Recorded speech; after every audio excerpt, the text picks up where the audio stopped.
Here we go, that's the lower cradle. I have just spent the last few hours having my mind blown. He's going to be doing the 3D drawings that I need to then convert them to then get the pieces cut to make the wooden sort of pattern. And this is the first part that I'm going to work at getting recast.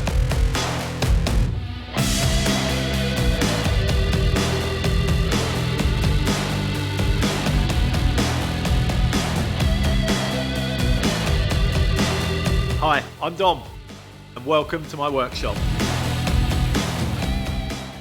Hey everyone, I have escaped. It's lunchtime, and I've nipped out. I'm in a bit of a rush. I am going up to the brilliant guys at English Woodlands Timber. It's 5 minutes up the road from the repair shop. They've helped us out so many times with random bits, whenever we need a random piece of wood, some other bit of oak, a little bit of this, a bit of that, something else, all these random things that we need.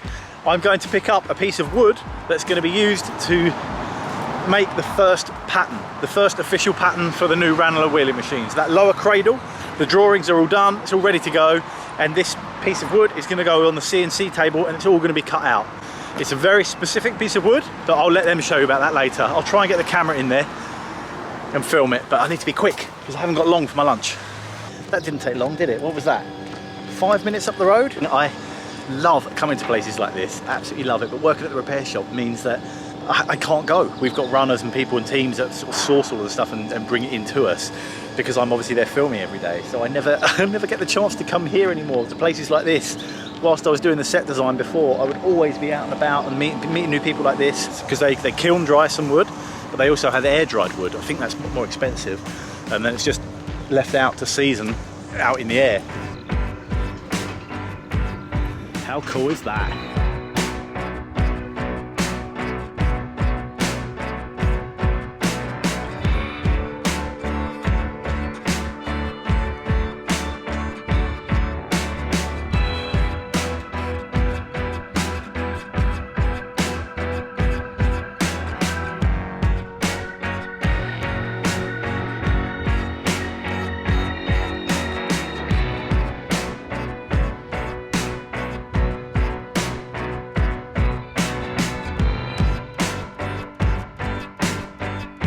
This is so cool, isn't it?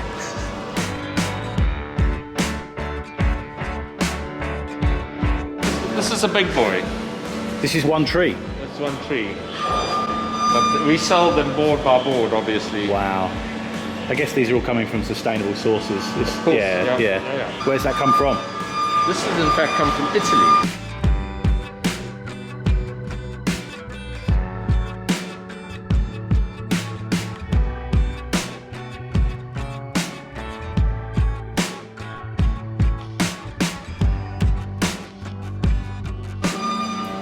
There's more, it keeps going. Look at it all. I was going to ask about my beach. Where does the beach? Yeah, the beach? I think we've got it covered, yeah. That is, I think we'll be okay. Yeah. I think that'll do. Where else would you get this sort of stuff? I mean, look at it all. It's incredible. So this is the outside sort of construction type stuff, yeah.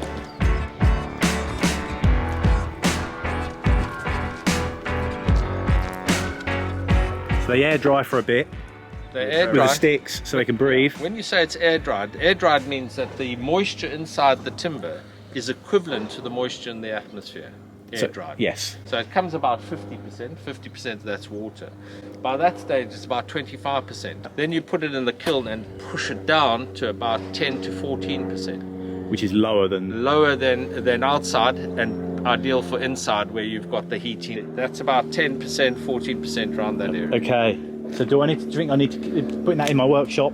Put it in your workshop. Don't leave it outside. Keep it inside. Keep it inside. Yeah. And it's either going to be in my workshop or in the foundry. Yes. So that should be... That'd be fine. The longer you can keep it in the environment in which it's going to be worked, the better. Right. Okay. The longer. Yeah. But it isn't critical. So if I was putting down flooring where you've got millimeter strictness in terms of bringing a whole lot of pieces together, I might put that in a couple of weeks before in the room, just settle, okay, uncovered and let it settle, and it might move a little bit or get comfortable, and then you can then work. But then the fact that that's steamed is probably less likely to move. Less likely to move, and it's a very different density. If you look at the timber, it's got a good density to it. Yeah. Saturday morning, I'm up and about quick. I've come over to see Paul, who is the very clever guy that is doing all the drawings and the CNC and the artwork for these patterns for the Ranalah wheeling machines. So big thank you first of all to the timber yard for my piece of wood. Look at that, how nice is this? It's had the full spa treatment, so it's been in the steam room, which kind of like the steaming sort of relaxes all the fibres in the grain, so it's a nice little relax in the steam room. Then it goes in the sauna, they dry it out, the kiln dried. So this is a nice, dense, solid, relaxed, firm piece of wood that is going to be ideal for the pattern making. Once I've made these patterns, they're going to be in different environments. They're going to be in my workshop, in the van, in the foundry. They're going to be painted. It's going to be so all over the place. And timber can, well, does absorb moisture in the air and changes. It can twist and distort and swell and contract. So I've picked this steamed beech. A couple of people recommended it to me, said it was the best thing really for this situation. So it is quite pricey. This piece, it's not even that big, cost me about 30 quid. Think how much I'm going to need to make the whole Ranalah. I think that's all going to be made out of this steamed beech. So I'm going to run inside now and see Paul.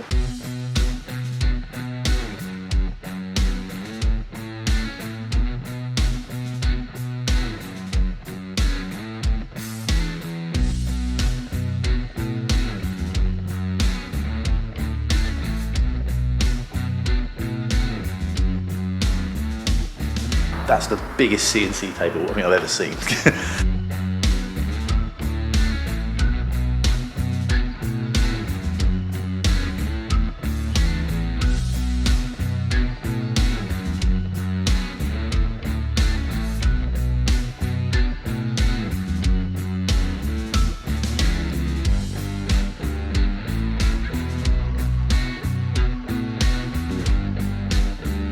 Just had been sitting with Paul looking at all the drawings on the computer. We changed a couple of bits, very tiny little things now that we're getting a little bit sort of critical with.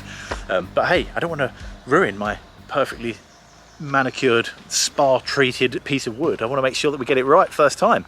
I think actually now they're firing up the CNC machine and we're going to cut it out now, which I was not expecting. So it's a bit of a shock. This was supposed to be a quick flying visit to pop in and drop the piece of wood off, but actually I might well be leaving with the finished pieces of wood, which is brilliant. I've got you guys along with me and I will film that little CNC machine cutting it all out. So how cool is that? This is getting exciting.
place.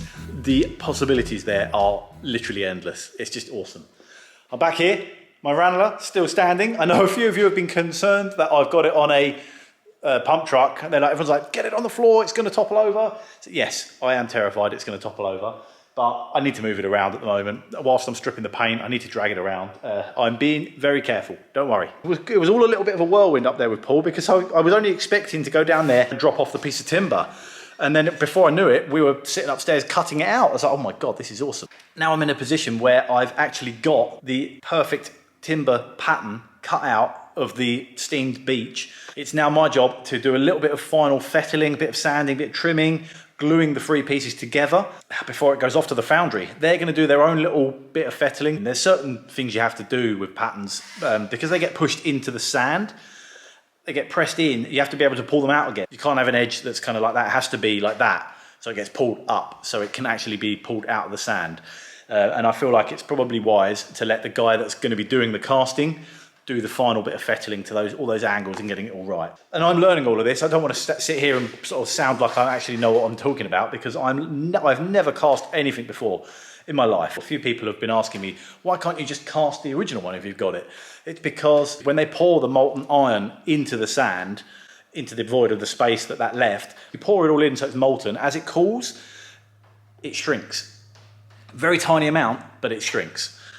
So if I was to just cast the original one, press that into the sand and pour the molten iron into that, the new one that I've made would be ever so slightly smaller, and that just won't work because the lower wheel has to sit into this cradle, and if my new one is slightly smaller, the wheels won't fit. And the whole point is that I'm making these pieces as close as I can to the original. So that's why I've had to make the wooden pattern, and then the original one can go back on the wheel, and everything from now on, every time we recast one, the wooden part will be taken to the foundry and they can use that. So I'm going to take these three pieces down to the repair shop because all my glue and my clamps and everything that I need, my files, they're all down there. So over lunchtime, I think I'll sit and glue that all up. I'm going to speak to the foundry, and fingers crossed, maybe next weekend. Maybe I'll go up and see him next weekend.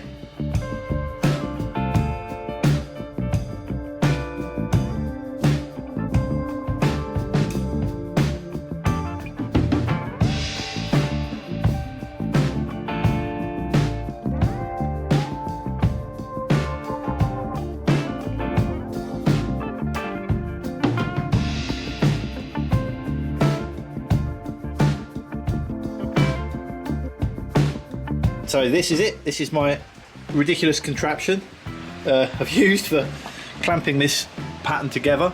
It's very important that everything is square and 90 degrees and even. So I basically got one of my fixture table blocks which have these clamps that fit into it. I've clamped a piece of steel to the side so I know that that and that are 90 degrees. So that one and the base are 90 degrees. And then I've made this little support brace which is the same width as that, so I can clamp them together so I know that these two uprights are parallel. Then that's holding the tops together, this one's holding the bottoms together. There's one in there with a spreader bar holding that one to the side. Then this one is holding it all, this base down flat, so I know that's flat onto the table. And then this one is holding this down so I know that everything's pressed down onto the bench nicely. And that's it. I've used the Cascamite glue, that's all in the joints, it just needs to dry. It's chucking it down, it's Friday, lunchtime, but I've got something that's going to brighten my day. I've got to thank Ken for getting in touch and sending this to me. He found this in his loft, it's been there for I think 10 years or something like that. He just sent me an email with a picture of it and was just like, Dom, I don't know if you want this, I've been watching your YouTube videos. Yes, I definitely want that. Lucia! Oh, hi. What have you got? Perfect timing. So somebody watched my YouTube video about the Ranalah and had this in his loft. You ready? Yeah.